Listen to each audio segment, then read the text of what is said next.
omutima gumenyese naye nga kyemmanyi munywanyi nawe gukumenyese. Abantu eyo gye mpitira bayongobedde bye basuubira nga byawukana ku bye balaba, ate abalala bo ne babyetamu abanyigirizibwa ne babulako gye balopa babuwe.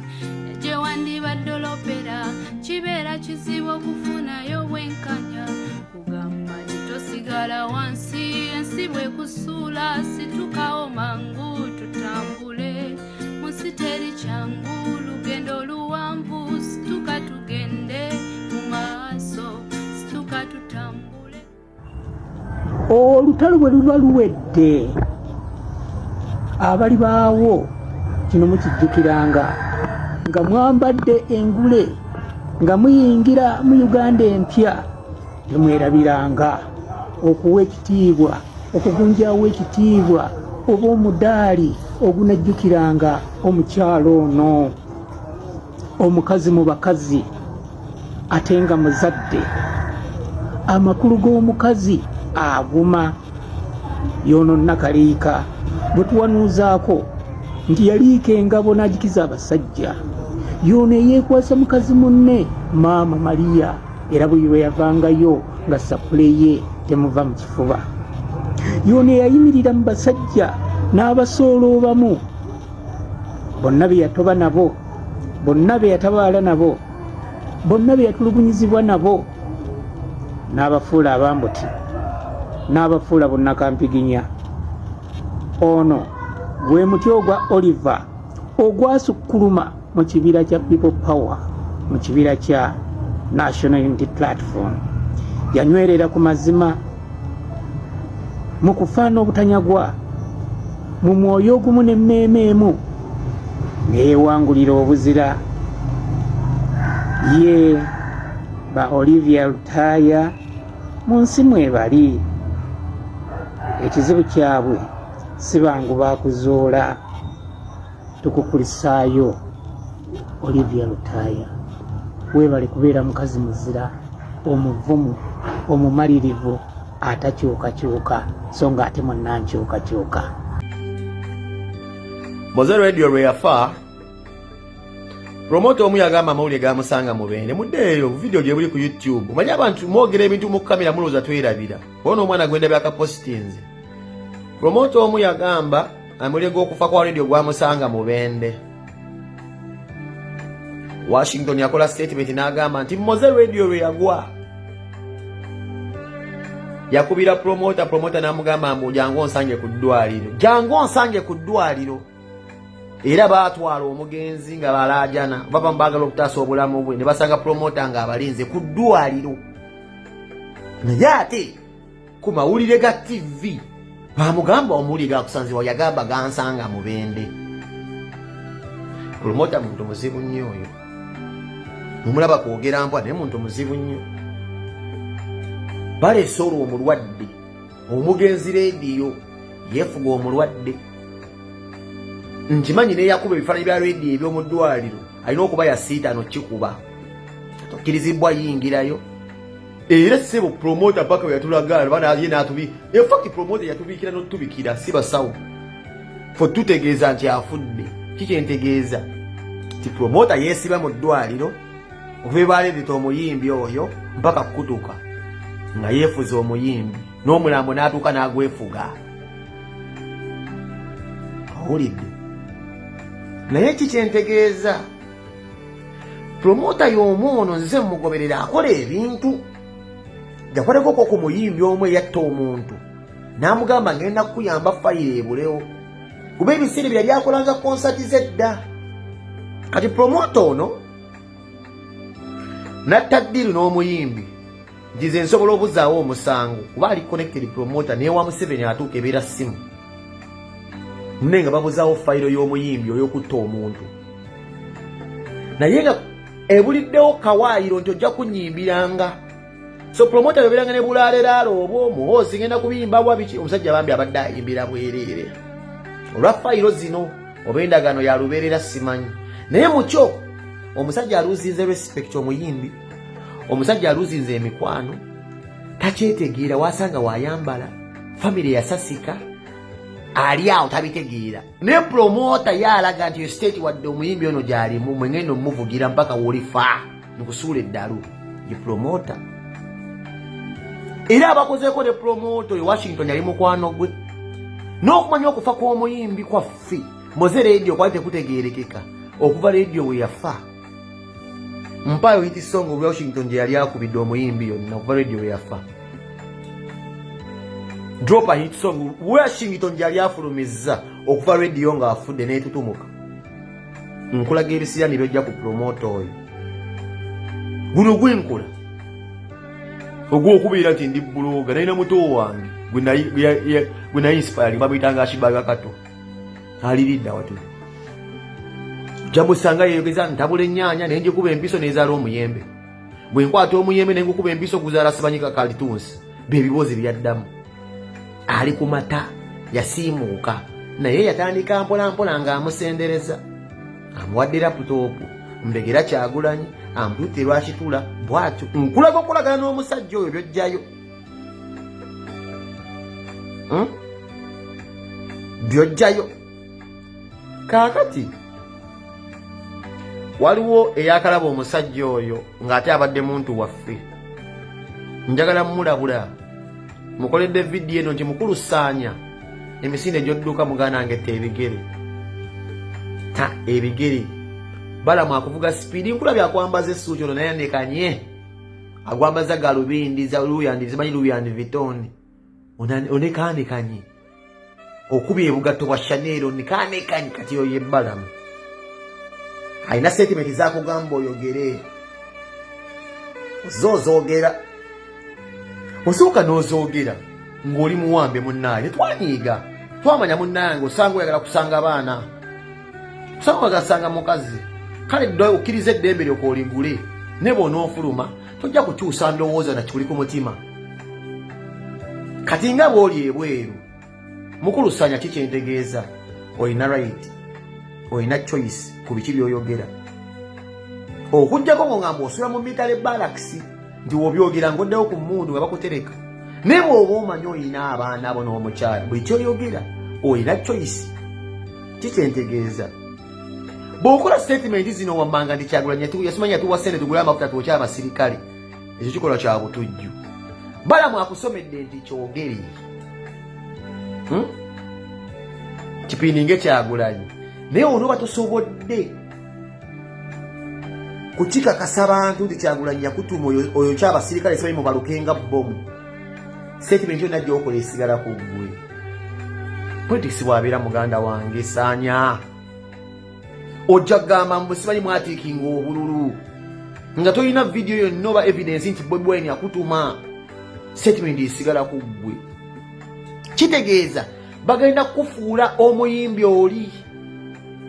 okyakolera ddala ebisinga waawo ebyesittaza kuba statement ezo kati zisigadde ku ggwe okkiriza lwatu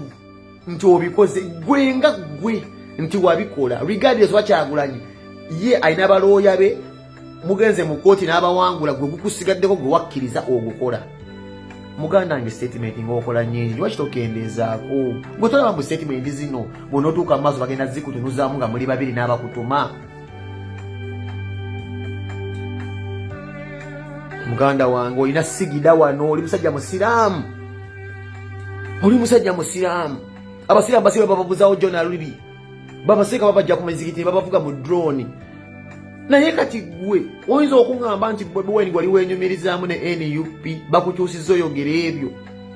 Museveni akyalina ebbanja ly'okusesema abasiraamu tayinza kugamba enkeera nti ogambe nti bamaseeka balina zigurupu z'abavubuka be batendeka obutujju nga naawe mwoli kiyinza okukulema ekyokwogera ng'osobola okwogera kiri omuntu w'abantu gwe twenyumirizaamu n'omuwaayiriza ebintu ebinene ng'ebyo ng'ate olina kati eddembe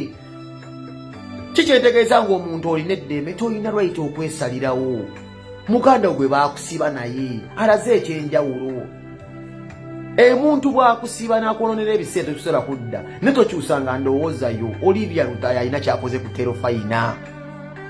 alowoozezaamu ebbanga lye yandibadde n'abaana be ne bbaawe baalitwala naye baagadde omulaga nti bamujunya okumuta ng'abadde asaavize n'ebbanga eddene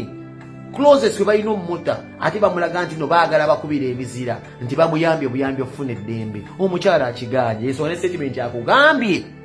mukulu Museveni twagala otudiza entebe yaffe kuba wooli sigga osaanidde obeerawo takyukanga ndowooza ye Saanya waki kino akikoze kuba ayina kati eddembe okwesalirawo ekyokwogera Saanya saagala oyo okyasobola okwesalirawo buli statement gy'ofulira tolowooza nti eri ku Bobi Wine eri ku ggwe bagenda gikozesa balamu akuli mu kuwuddiisa y'ensonga yakoze statement erimu Alien Skin asana okulemberwa NUP ye ali obsessed ne Bobi Wine kulaga balamu yaani nkwira ku simu nja kukubulira abasajja abo nfundikira ngamba ntya muzeeyi takubigere emisinde gy'odduka egyo tegiriko birabo wabula empeera gye tulabe buli muntu agyenyigiramu tulabe gye biggwera kiki wandigambye mukulembeze w'eggwanga ng'oli ku mpewo wano President waffe Kyagulanyi oba Yoweri ngambye mukulembeze w'eggwanga the president of Uganda Yoweri Kaguta Museveni Yoweri Museveni tubadde tusaba ntebe yaffe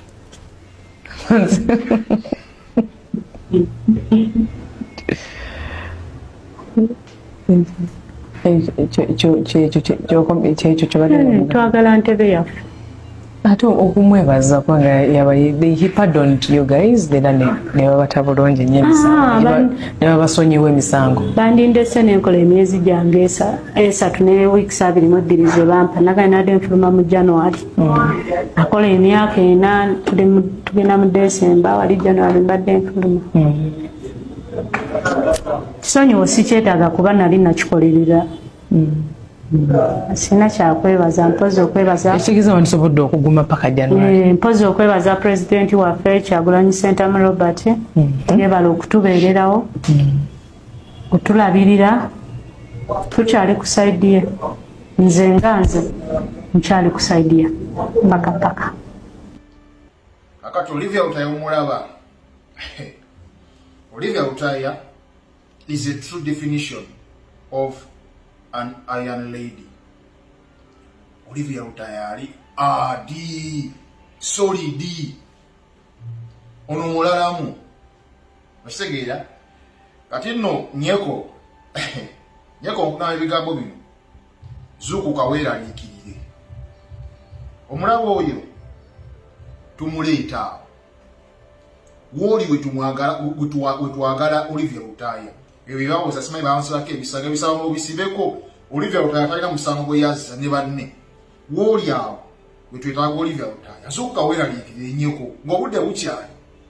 kitegera Olivia Lutaya avaamu statements n'ababaka ba NUP zebatakyavaamu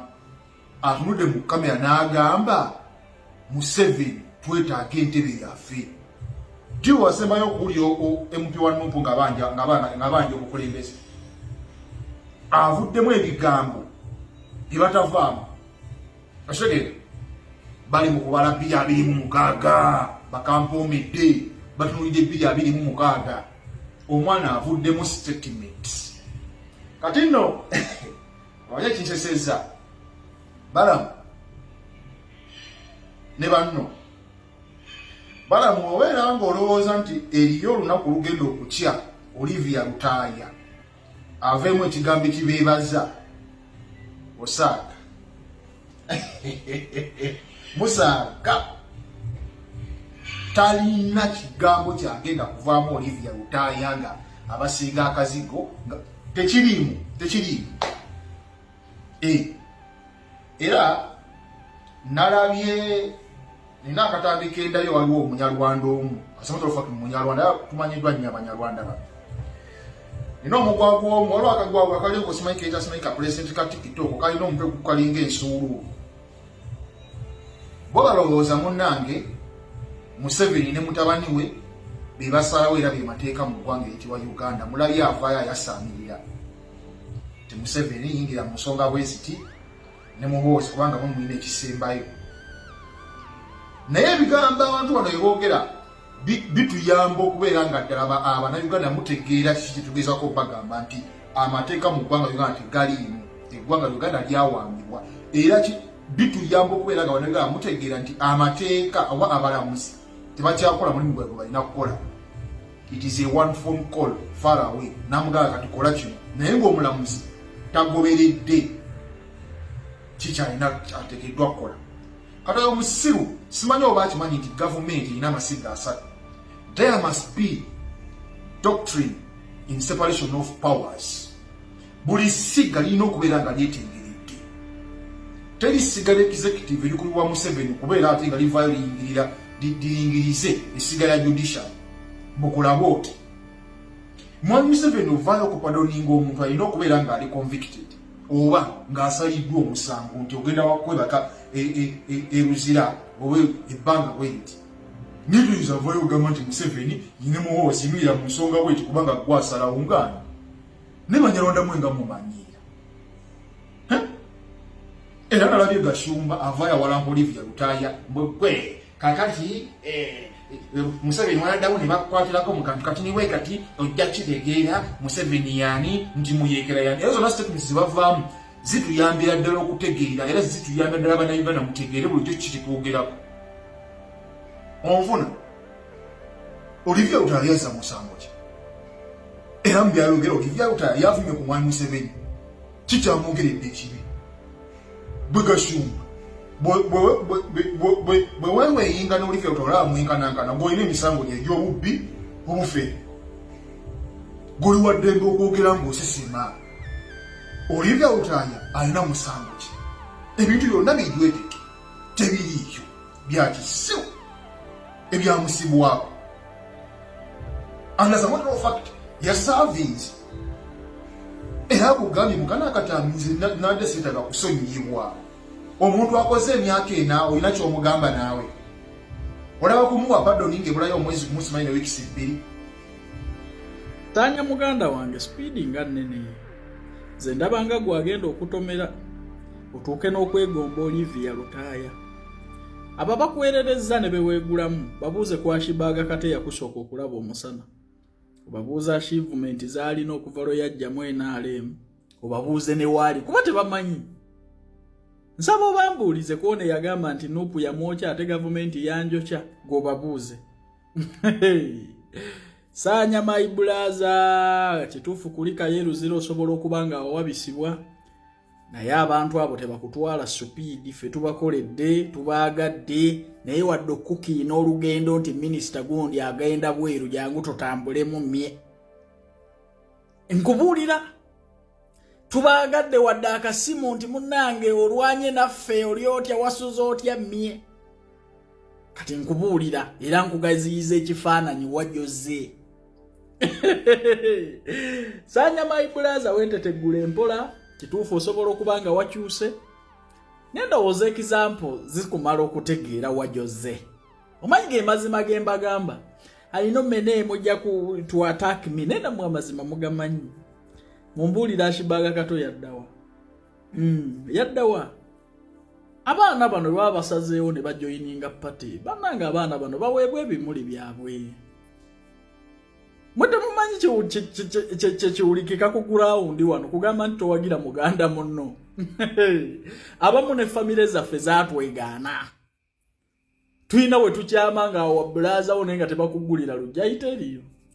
so ne kinnumanyi abaana bano bwe bajja ne beeteteggula ate ne badampingibwa